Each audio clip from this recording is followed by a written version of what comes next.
Shalom semuanya, sekarang saya akan mempresentasikan PPT saya, tapi jangan lupa subscribe, like, dan share.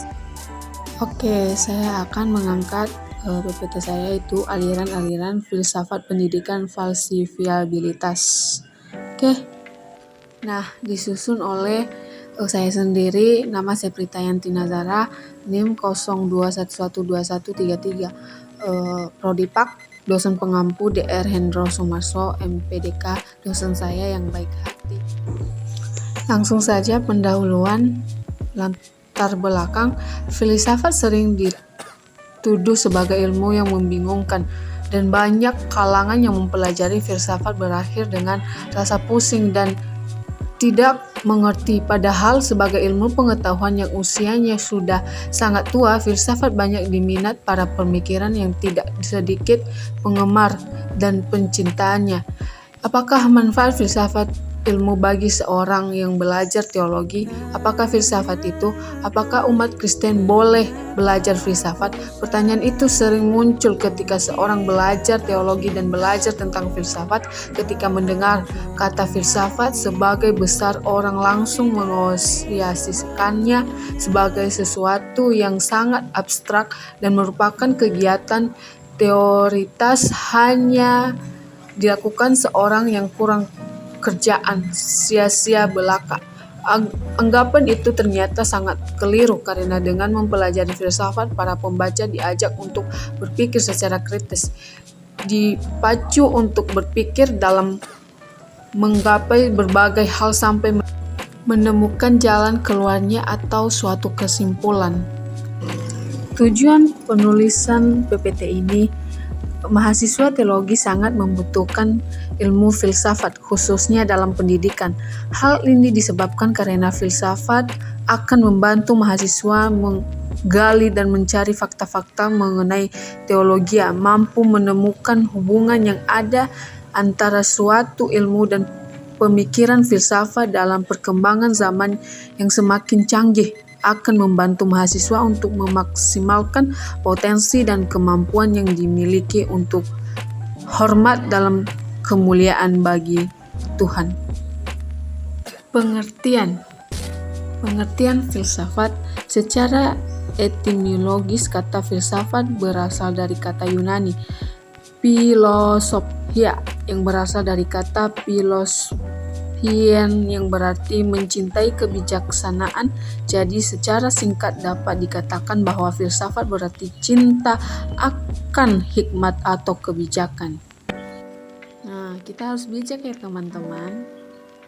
Oke, kita lanjut ya teman-teman. Pendidikan merupakan proses pendidikan membina, mengendalikan, mengawasi, mengaruhi, dan transmisikan ilmu pengetahuan yang dilaksanakan oleh para pendidikan kepada anak-anak didik untuk membebaskan kebodohan, meningkatkan pengetahuan, dan membentuk kepribadian yang lebih baik dan bermanfaat bagi kehidupan sehari-hari. Nah, kita lanjut. Pendidikan filsafat atau filsafat pendidikan adalah pengetahuan yang menyelidiki substansi pelaksanaan pendidikan yang berkaitan dengan tujuan, latar belakang, cara, hasil, dan hakikat ilmu pengetahuan yang berhubungan dengan analisis kritis terhadap struktur dan kegunaannya. Pengetahuan memikirkan hakikat pendidikan secara komprehensif dan komplentatif tentang sumber, seluk-beluk pendidikan, fungsi, dan tujuan pendidikan tersebut. Nah, kita lanjut lagi ya. Perbedaan filsafat untuk dengan filsafat Kristen.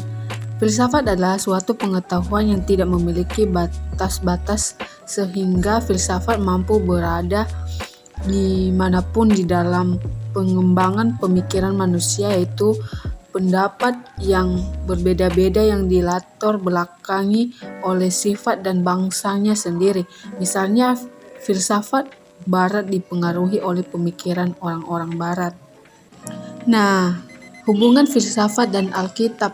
Filsafat Kristen bertugas memberi nilai yang terakhir melalui Alkitab, karena Alkitab adalah kebenaran yang universal yang berasal dari Allah. Filsafat umumnya adalah kebenaran universal yang diperoleh atas usaha manusia dengan memahami berbagai kenyataan lewat kegiatan berpikir secara sistematis, kritis, dan radikal. Jadi, filsafat merupakan usaha manusia, namun terbatas adanya untuk kebenaran itu. Ada banyak kebenaran yang dikemukakan oleh manusia untuk mengatur hidup manusia, supaya manusia hidup benar, tapi kebenarannya itu adalah relatif. Hanya ada satu kebenaran, yaitu Alkitab, yang kita percayai, yang kita imanin sampai sekarang bagi orang Kristen. Kebutuhan akan filsafat pendidikan. Nah, proses pendidikan adalah proses perkembangan yang tujuan proses perkembangan itu secara alamiah adalah kedewasaan, sebab potensi manusia yang paling alamiah adalah bertumbuh menuju tingkat kedewasaan. Kematangan potensi ini akan dapat terwujud apabila prakondisi alamiah dan sosial manusia bersangkutan memungkinkan untuk perkembangan tersebut, misalnya iklim, makanan, kesehatan, dan keamanan relatif sesuai dengan kebutuhan manusia masing-masing. Nah, kita lanjut lagi filsafat pendidikan bagi mahasiswa teologi. 1. Menambahkan wawasan keilmuan yang berkaitan dengan eksistensi Tuhan dan seluruh ciptaannya kepada anak didik. Kalau kita baca dari Amsal pasal 1 ayat 7. 2. Menguatkan iman dan memperkaya pandangan anak didik tentang ajaran-ajaran yang menjadi sumber kehidupan manusia dan sumber ilmu pengetahuan. 3. Memperluaskan penafsiran dan memperdalam pemaknaan berbagai hal yang menyangkut ilmu pengetahuan. 4. Meyakinkan anak didik bahwa norma pendidikan ditunjukkan untuk membentuk karakter dan kerohanian anak-anak tersebut. 5. Memberikan keterampilan hidup yang fungsional. 6. Mencerdaskan anak didik, membentuk akhlak yang mulia. 8. Membentuk kepedulian sosial. 9. Mengembangkan lembaga pendidikan. 10. Membangun citra lembaga pendidikan yang karismatik. 11. Menyiapkan generasi muda yang mumpuni dan ilmu pendidikan. Oke, kesimpulan dari PPT saya ini yaitu manfaat filsafat ilmu bagi seseorang yang belajar teologi yaitu menambah wawasan keilmuan yang berkaitan dengan eksistensi Tuhan dan seluruh ciptaannya kepada anak didik. Amsal pasal 1 ayat 7. Menguatkan iman dan memperkaya pandangan anak didik tentang ajaran-ajaran yang menjadi sumber kehidupan manusia dan sumber ilmu pengetahuan. Nah, saran dari saya, mahasiswa harusnya memandang ilmu filsafat sebagai alat untuk meningkatkan kompetensi dan kemampuan di bidang teologi. Ilmu filsafat bukan ilmu yang harus dihindari, tetapi filsafat juga membantu mahasiswa memahami teologi dengan baik. Nah, baik, sekian dan terima kasih. Tuhan Yesus memberkati, dan apabila ada kata-kata saya yang tidak berkenan kepada teman-teman semua, mohon maaf. Dan begitu juga dengan PPT saya, apabila ada kesalahan-kesalahan kata atau tulisan atau suara saya untuk membacanya, mohon dimaklumi ya teman-teman. Tuhan Yesus memberkati. Dadah, sampai jumpa. Tapi jangan lupa like, subscribe, komen. Dadah.